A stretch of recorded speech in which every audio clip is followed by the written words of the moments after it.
तो मैं भगवान के धाम जा रहा हूँ।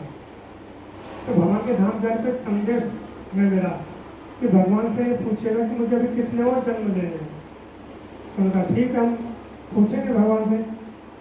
और मंदिर से बाहर निकले नारद ऋषि, तो आगे एक वृक्ष के नीचे, जो बरगद का वृक्ष था, वट वृक्ष, उसके नीचे नाई धोबी अपना काम कर रहा था। मोची था वो, मोची के अपने जूते ये सब बनाना। तो उसने देखा नारद मुनि, तो उसने प्रणाम किया। तो नारद मुनि से बोला कि नारद मुनि आप कहाँ जा रहे हैं? बोले मैं भगवान के धाम जा रहा हूँ। बोले मेरा एक प्रश्न है। तो भगवान से पूछेगा कि मुझे किस जन्म में मेरा उद्धार होगा। तो उन्होंने कहा ठीक है, पूछेंगे। नारद ऋषि गए जयपुर लोग, तो भगवान से पूछा कि प्रभु आपके दो भक्त हैं और दोनों के प्रश्न एक ही है। पंडित जी कह रहे कि मुझे कितने जन्म लेने हैं, ये कितने जन्म में उद्धार होगा।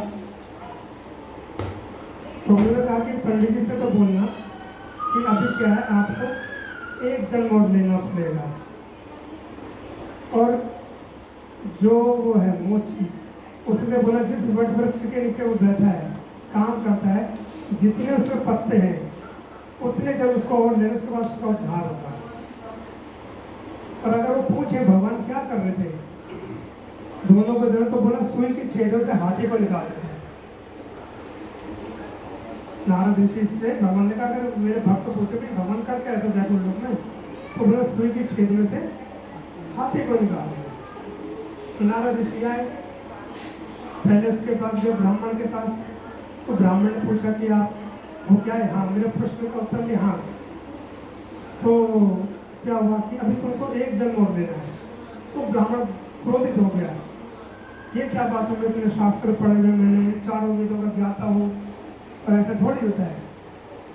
अच्छा, भगवान क्या कर रहे थे? तो भगवान क्या है, सुई की छेद में से हाथी को निकालते। बोले नारद में तुम मूर्ख हो, न तुम गए ही नहीं। अरे ये बताओ, सूर्य के क्षेत्र से हाथी कैसे निकल सकता है? तुम झूठ बोल रहे, तुम भगवान के धाम गए ही नहीं। फिर गए मोची के पास, तो मोची के पास गए, तो मोची से भी वही बातचीत हुई। तो मोची ने पूछा कि प्रश्न का उत्तर बोला, अभी तुमको इतने जन्म और लेने हैं, जितने जन्म, जितने पत्ते इस पर है, उसके बाद तुम्हारा उद्धार होगा। तो वो खड़े होकर के नाचने लगा। बोला चलो इतने जन्म हो गए तो भगवान को मेरी याद आएगी, मेरा उद्धार होगा। और फिर भगवान क्या कर रहे थे? उन्हें सुई की छेद में से हाथी को निकालते। कहा हाँ, ये कर सकते हैं भगवान। मोची बोला, तो नारद जी का तुम्हें विश्वास है? अरे हाँ, क्यों नहीं? अरे कैसे? अरे देखो नारद जी, जो ये वट वृक्ष है, इसका फल कितना छोटा होता है, लेकिन इस छोटे से फल के अंदर बड़ा विशाल वृक्ष समाया हुआ है। तो भगवान के लिए क्या है, कर दो कर तुम, भगवान कुछ भी कर सकते हैं। तो सूर्य की छेद में से भी हाथी को निकाल सकते हैं। तो यह है विश्वास। कहने का मतलब है कि जब तक हम पूर्णतः शुद्ध नहीं होंगे, तब तक हमारा उद्धार नहीं होगा।